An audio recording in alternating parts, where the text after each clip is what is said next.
As we were eating our desserts of chocolate mousse, fresh strawberries, and an apricot tart, the waitress suggested some ice cream, which was a specialty of the place. Who could say no? We ordered a passion fruit ice cream, a chocolate, and one raspberry. Blissfully satiated, we finished off the meal with a Café Grande and lingered for a while before heading downstairs to pay the bill. At the register, I thanked the hostess and asked if I might meet the chef. Un moment, s'il vous plaît, she replied, and sent a young woman into the kitchen, who returned moments later with this short, thin kid. He looked like a teenager. We shook hands and I complimented him on his food. One of the waitresses spoke a little English and translated for us. I told him I was a chef from the USA and that I wrote about food and had been knocked out by his artistry and his taste.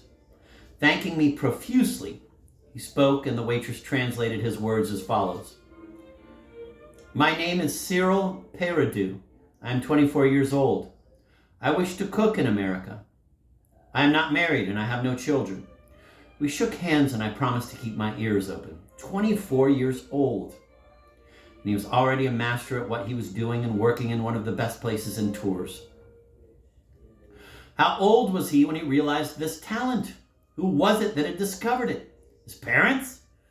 Teachers? When did he begin his training? I wondered, with some envy in my admiration, what my own life would have been like had I been able to study cooking as early as this young man obviously had. That afternoon, I decided that if I was ever going to get a photograph of the farmhouse with the beautiful blue-green door that we passed on our walks to the mill, this was the time. I drove, parking the little car along the road in view of the house, hoping not to disturb the residents.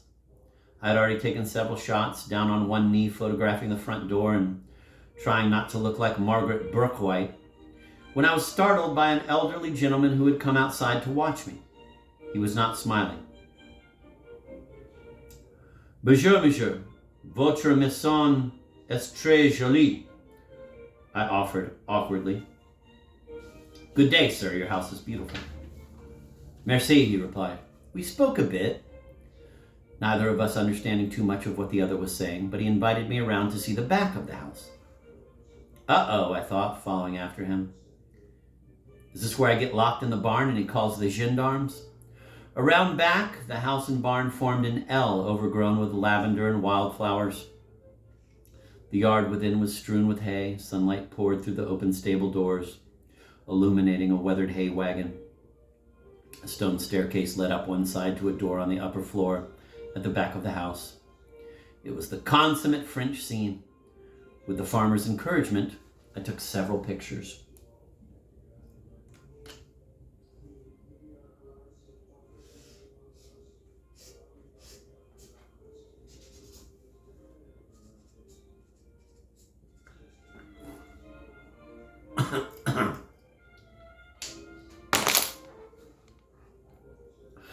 Miming our conversation as we spoke, we were able to manage some understanding of what the other was saying, and I asked him to stand for a picture. At first he declined, but after some encouragement, he consented. Standing straight and looking very serious, he removed his hat and I snapped a few shots. Not wishing to impose any further, I thanked him and was about to leave, but he insisted I come inside.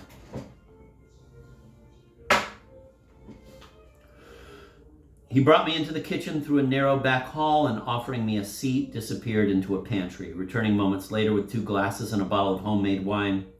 He filled the glasses and we toasted each other's health and drank.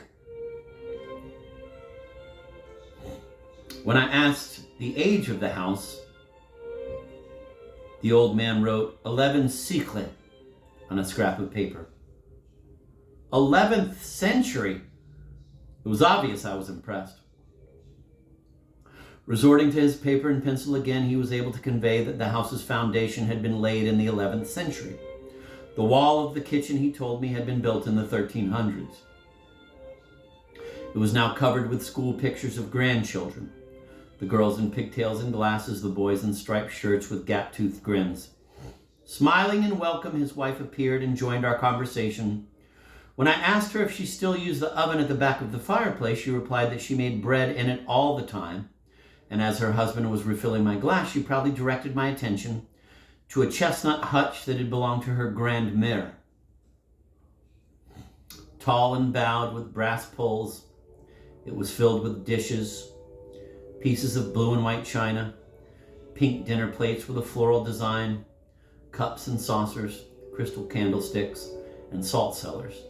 Mixed in with this fragile display was her everyday kitchenware, heavy iron skillets and worn copper pots and pans with brass hardware.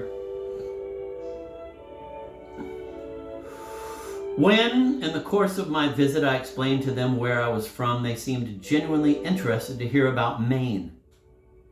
I was touched by this and by their generosity to me, and as I was attempting to convey what a memorable and grand time this month had been for me, my voice caught and I could feel my face growing flushed. Regaining composure, I finished the wine and, thanking them, requested a last photograph, which I took outside before the beautiful blue-green door. A gentleman with his hat in his hand, a smiling lady and their little brown and white dog. The photograph taken, we made our farewells, and impulsively, I took his wife's hand and lifted it to my lips with a feeling that it was France I was kissing goodbye.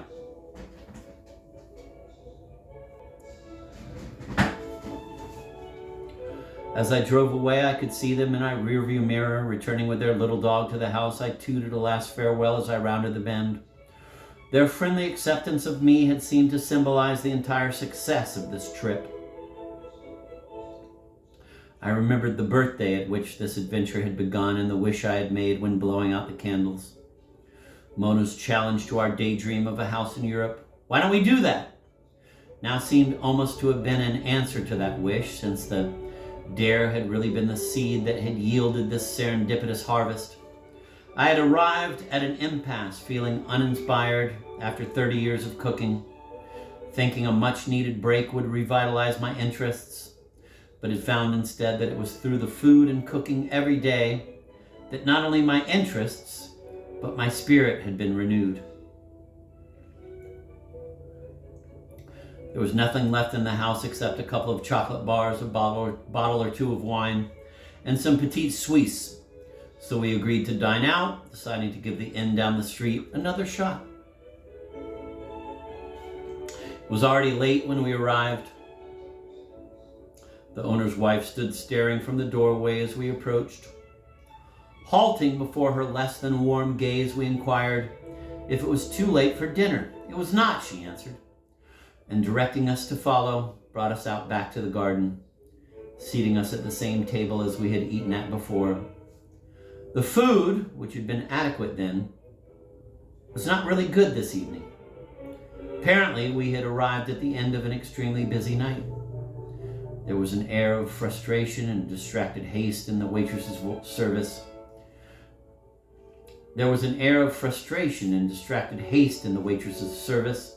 And she made many mistakes, but now, on the eve of our departure, we shared a feeling of contented achievement that even this incommodious dinner was unable to dissipate. On a sudden inspiration, I rose, proposing, quote, "A toast! I'd like to make a toast."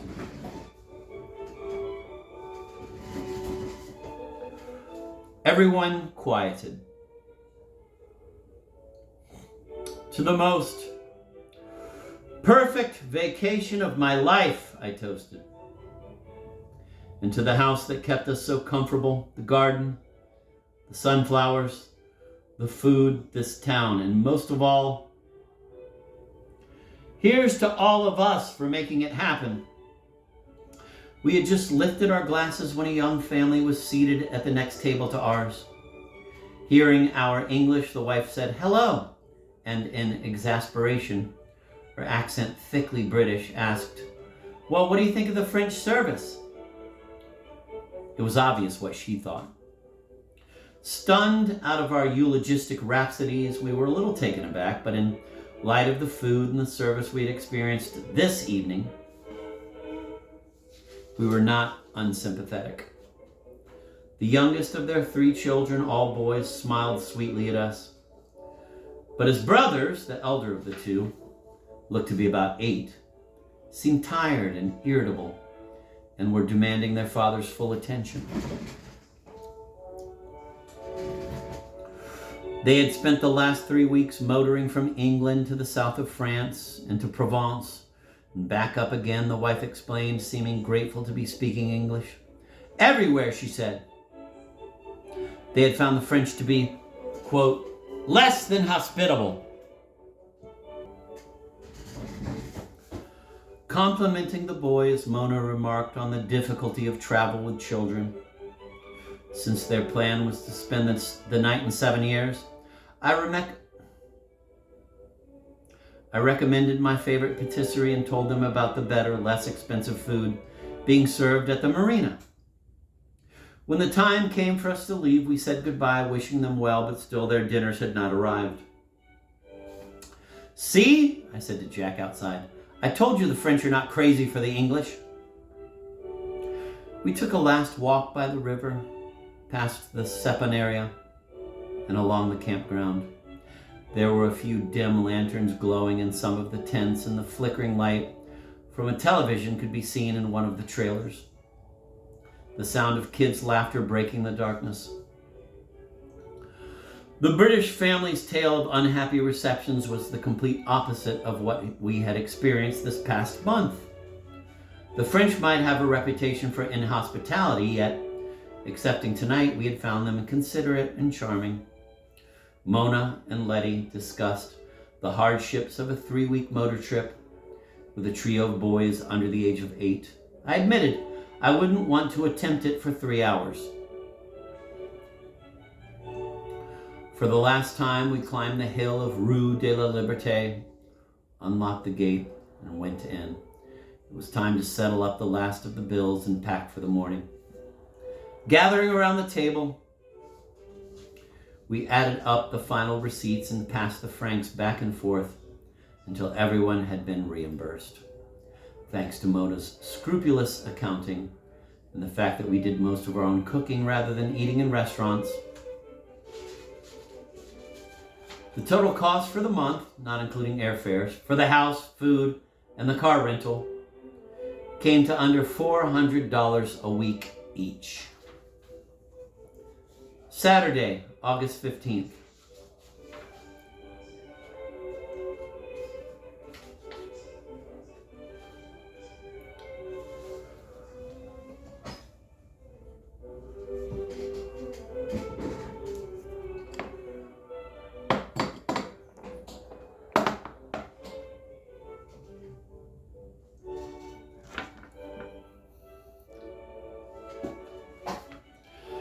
The alarm was ringing when I awoke to Mackie calling to us from downstairs. The coffee was already brewing. We drank, dressed, a hasty cupful standing out on the terrace, watching the birds flutter through the branches of the peach tree. Washing up, I dried the cups, put them carefully back into the cabinet, then unplugged and rinsed out the coffee pot while Rory and Jack carried the suitcases out to the car. Oddly, I felt as though I were closing up my own house, not unlike the way it had felt leaving Maine to come here. Don't forget to write in the book, Mona reminded us. On the last page of the green book, the owner of the house had requested that the guests write their impressions in the journal of the house, or Livre d'Or, the golden book. There were several of these entries, and reading them over this past month, we had found them filled with grateful reports of happy times.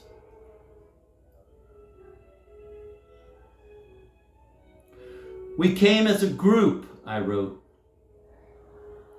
A gardener, an architect, 2 art teachers, a pair of lovers, a teenager, and a cook. We toasted you and your husband for creating this truly beautiful and magic place, and sadly, I feel as though I'm leaving a love affair too soon. When it was finally time to go, Jack opened the gates and Mackie pulled the car out onto the street. Letty was disappointed not to see Monsieur Dick. There was no one to bid us farewell. I climbed into the back seat, watching Mona locking the gates behind us for the last time and slipping the keys into the mailbox for Marie Claire. Grumbling, Mona wedged herself in beside Rory, Jack, and me for one final sardine-packed journey. "Everybody comfortable?" Mackie asked. We pulled away down the hill of Rue de la Liberté and onto the highway. I never looked back. Not at the house or the street or 7 years. I didn't need to. It would exist inside me for all of my life. It was not just the end of a vacation, a goodbye to a wonderful month, but the beginning of something that I had yet to realize. I fixed my gaze forward as we headed for home. Epilogue. How do you walk away from something you love? The only thing that has ever brought you success and a steady paycheck. Where do you go next? Our time in 7 years had impressed on me the need for a change, but cooking had been the source of my professional accomplishments. To turn my back on those years in the kitchen would squander the expertise gained by 30 years' experience. I thought about the times in my life when I had heated up the pan. Moving to New York, my decision to leave New York for Maine, opening the restaurant, and most recently, our resolve to go to France.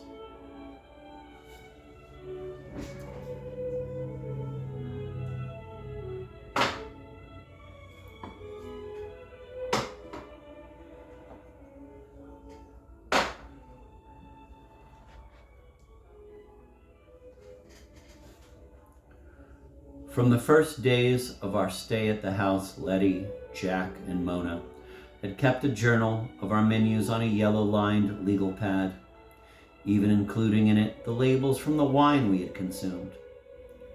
Most of my life, no matter what the event, life and death, happiness or sadness, I've been able to recall what was eaten. But as I began to transcribe this diary of dinners, it worked in reverse. The food brought to mind the occasions of the day, and these became the genesis of the preceding pages. The experience of my visit to Clos Luz, and in particular Da Vinci's dictum on work, proved an invaluable reassurance that my efforts could make possible the achievement of my goals. On my 62nd birthday, I opted to apply for Social Security, which I prefer to consider an arts grant, and began to devote myself full-time to writing.